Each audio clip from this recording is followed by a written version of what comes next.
तो मेरे साथ है मानसी साल्वे और आज हम बात कर रहे हैं टेलीविज़न और उनके किरदारों की।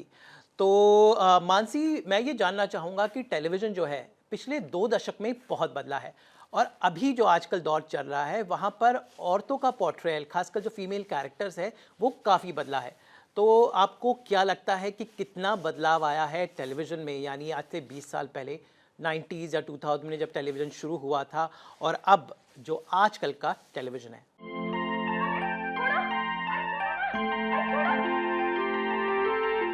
I believe gender portrayal in television has improved over a period of time. पहले प्रोटैगनिस्ट को काफ़ी सैक्रिफाइसिंग और सबका सुनने वाली और ऐसा हो जाता था कि अगर वो अपने आप को दुख दे रही है और दूसरों को सुखी रख रही है तो बहुत महान है। मुझे बाबूजी से पूछना होगा। You know, she is not taking care of herself. और पर कहीं ना कहीं भी अभी पर्सपेक्टिव चेंज हुआ है, क्योंकि अभी हर औरत घर के बाहर निकलकर, even home makers have started their startup business, they have become young entrepreneurs. अभी सिर्फ उनकी आइडेंटिटी एज होम मेकर नहीं रही है, उनकी एक अलग आइडेंटिटी भी वो बनाना चाहते हैं, एंड दैट समवेयर और the other has to reflect in our content. The independence that woman enjoys, be it emotional, financial independence को यूजुअली हम फाइनेंस को लेकर जोड़ते हैं, पर आई थिंक इमोशनल इंडिपेंडेंस भी बहुत बड़ी बात है। इमोशनल इंटेलिजेंस कि हमें कहाँ तक अपने आप को let other people use your space, और अपनी स्पेस रिस्पेक्ट करना, दूसरों की स्पेस रिस्पेक्ट करना, कंसेंट लेना, ये सारे शब्द अब आ रहे हैं। तो जैसे हमारे निजी जिंदगी में ये शब्द आ रहे हैं, it's very important for us to incorporate the same in our content, और कहीं ना कहीं ये हो रहा है। और अमित, मैं हमेशा मानती हूँ that television strongly has been a women's medium. अब करूंगी महादेव की थाई। We have a woman protagonist. अभी हमारे पास काफी women producers भी हैं, creative heads भी हैं। लेट पैकअप हुआ करता था तो औरतें हिचकिचाती थी कि रात को अगर 2 बजे पैकअप हुआ तो कैसे होगा, कैसे घर आएंगे, तो नहीं होता था। लेकिन आजकल देखिए लड़कियां, they are into it, they are the strategy managers। Marketing show की मार्केटिंग को लेकर देख लो, सब जगह behind the scenes we see so many women today. So I always believe that television is of the women, by the women, for the women. Mansi Salve को लोग किरदारों के रूप में जानते हैं, लेकिन एक और चीज़ है जो मानसी को अलग बनाती है।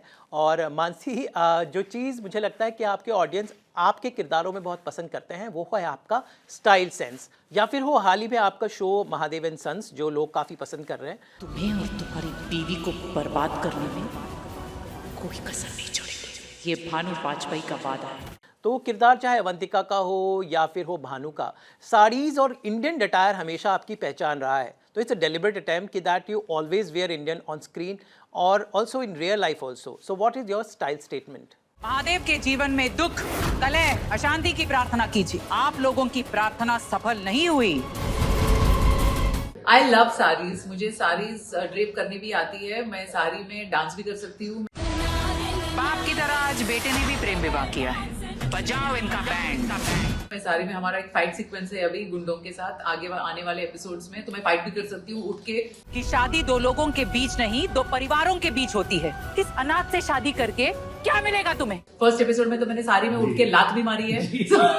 so I am absolutely comfortable in sari. और sari, women are graceful creatures, और आई थिंक उसको कोई अगर और उसे उठाता है तो वो एक साड़ी है।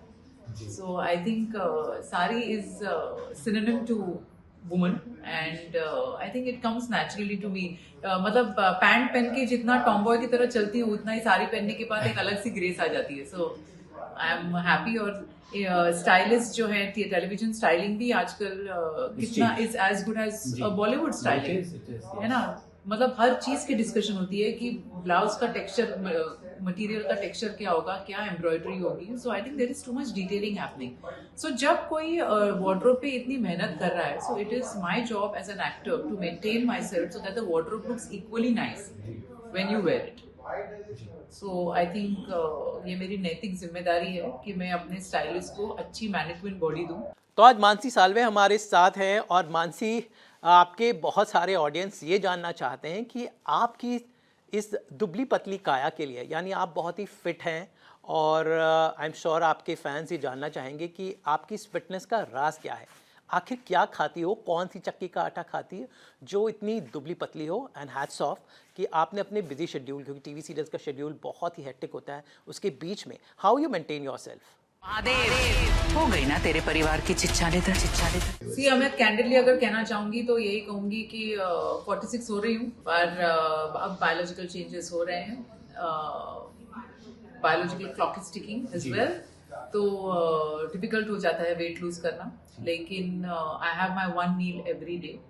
सी क्या हो जाता है ना, आज हम इतनी इन्फॉर्मेशन दे देते हैं कि मैं नहीं चाहती कि मेरी इन्फॉर्मेशन सुन के कोई वैसा कर ले, तो आपने लाइफस्टाइल्स के हिसाब से आप जैसे जो चीजें इनकॉर्पोरेट कर सको वो कर सकती हो। मेरा सिर्फ ये रहता है कि मैं जो पैकेट वाला होता है ना वो मैं कभी नहीं खाती, जो घर में बनता है मैं वो खाती हूँ, और मैं पूरे दिन में एक ही टाइप का खाना खाती हूँ।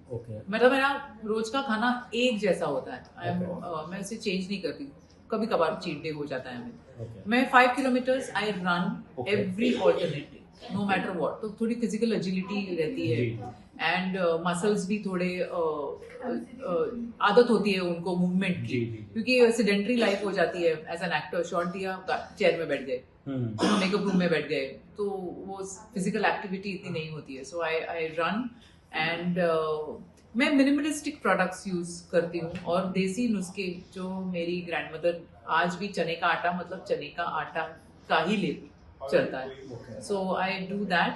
एंड माई ग्रैंडमदर ना अमित यूज्ड टू से अ वेरी इंटरेस्टिंग थिंग कि सिर्फ चेहरे की स्किन ब्यूटीफुल नहीं होनी चाहिए, चेहरे की स्किन और पाँव की स्किन सेम होनी चाहिए, everything has to be same, that is according to that is a woman's prosperity. तो आई थिंक विमेन को अपनी हेल्थ का ध्यान रखना बहुत जरूरी है। मतलब आप समझो, आप सारे अपने ऑर्गन्स को शिफ्ट करके आप एक स्पेस बना रहे हो, and when the child comes out in the world, वो सारे ऑर्गन्स वापस अपनी जगह पे आ जाते हैं। Isn't that beautiful? Child birth in itself is rebirth man for a woman. तो एक वो टाइम होता है और एक मेनोपॉज का टाइम होता है जहाँ women have to take care of themselves, and in fact family members also have to take care of them, क्योंकि काफी मूड चेंजेस होते हैं। आई थिंक एक सपोर्ट, इमोशनल सपोर्ट की जरूरत होती है।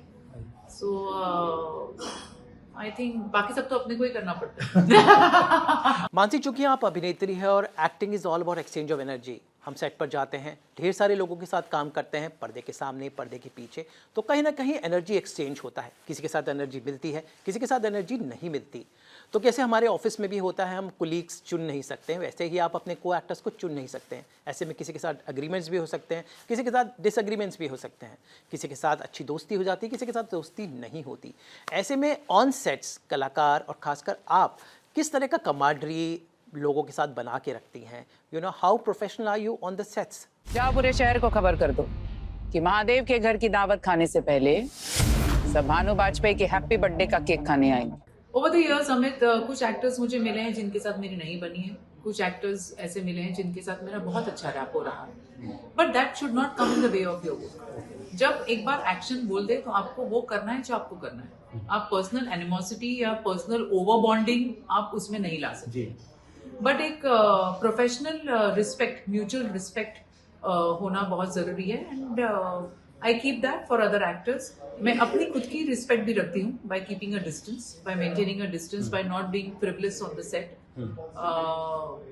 तो आई थिंक बेसिक प्रोफेशनल जो एटिकेट है वो मैं मेंटेन करना चाहती हूँ, क्योंकि टीवी में क्या है ना, ऐसे आप दूसरे कॉर्पोरेट सेक्टर्स में जाओ, they will always have committees like the posh committee and you know various other committees that will tell you कि आपको किस तरह से अपने आप को वर्क प्लेस पे आपका कॉन्डक्ट होना चाहिए। एक हमारे स्पेस में ऐसा कोई बोलने के लिए नहीं होता है। So this is something that comes from personal grooming और घर के संस्कार। So I think that is very important, but I always believe that professional ethics and etiquettes set पे रहना बहुत जरूरी है। कुछ एक्टर्स मेंटेन करते हैं, to whom I look up to, कुछ एक्टर्स नहीं करते, उनसे मैं यही सीखती हूँ कि हमें क्या नहीं करना चाहिए। तो ये थी मानसी साल्वे और आज आई एम श्योर आपको बहुत सारी बातें मानसी साल्वे के बारे में पता चली होंगी जो शायद इंटरनेट पर या फिर और जगह आपको नहीं पता होंगी। और यही हमारे पॉडकास्ट का उद्देश्य होता है कि हम कलाकारों की कुछ ऐसी अनजानी बातें और ट्रिविया आपको बता सके। तो thank you so much Mansi हमसे जुड़ने के लिए। और मैं चाहता हूँ कि आपके ढेर सारे फैंस हैं जो आपने इतने सालों में कमाए हैं, उनका प्यार कमाया है, तो उन्हें जाते आते कोई संदेश, कोई मैसेज। देखो, भानु की दुश्मनी और भानु अगर स्ट्रिक्ट है तो सिर्फ महादेव के लिए, ऑडियंस के लिए तो मैं ये कहना चाहूंगी कि दैट उनका प्यार मुझे मिल रहा है। I take their comments and feedback seriously, जितना हो सके उतना। मुझे पता चलता है हर एपिसोड देखने के बाद वो काफी एडिट्स बनाते हैं, फैंडम काफी एडिट्स बनाता है। And let me tell you Amit, ये बनाने में बहुत टाइम लगता है। So I really appreciate and value their effort that they have for me. और बिना ऑडियंस के और अप्रिसिएशन के तो आर्टिस्ट कुछ नहीं है, कदरदानों की जरूरत होती है। तो ऑडियंस से ये कहना चाहूंगी कि इतने सालों से आप मुझे प्यार कर रहे हैं और थोड़े से प्यार की जरूरत है भानु के लिए, तो प्लीज महादेव एंड सन्स जरूर देखिए। You are so kind Amit and it was so beautiful to meet you. And you know, जिनके साथ हम पहले काम कर चुके हैं, जब वो फेसेस सामने आते हैं तो कितना अपनापन लगता है, there is a comfort level. And you've been so kind over the years. Thank you so much. And thank you for appreciating our work. I think actors and journalism, जी, ये मियाँ बीवी की तरह है। तो ये थी मानसी साल्वे और आज आई एम श्योर आपको बहुत सारी बातें मानसी साल्वे के बारे में पता चली होंगी जो शायद इंटरनेट पर या फिर और जगह आपको नहीं पता होंगी। और यही हमारे पॉडकास्ट का उद्देश्य होता है कि हम कलाकारों की कुछ ऐसी अनजानी बातें और ट्रिविया आपको बता सके। तो thank you so much Mansi हमसे जुड़ने के लिए।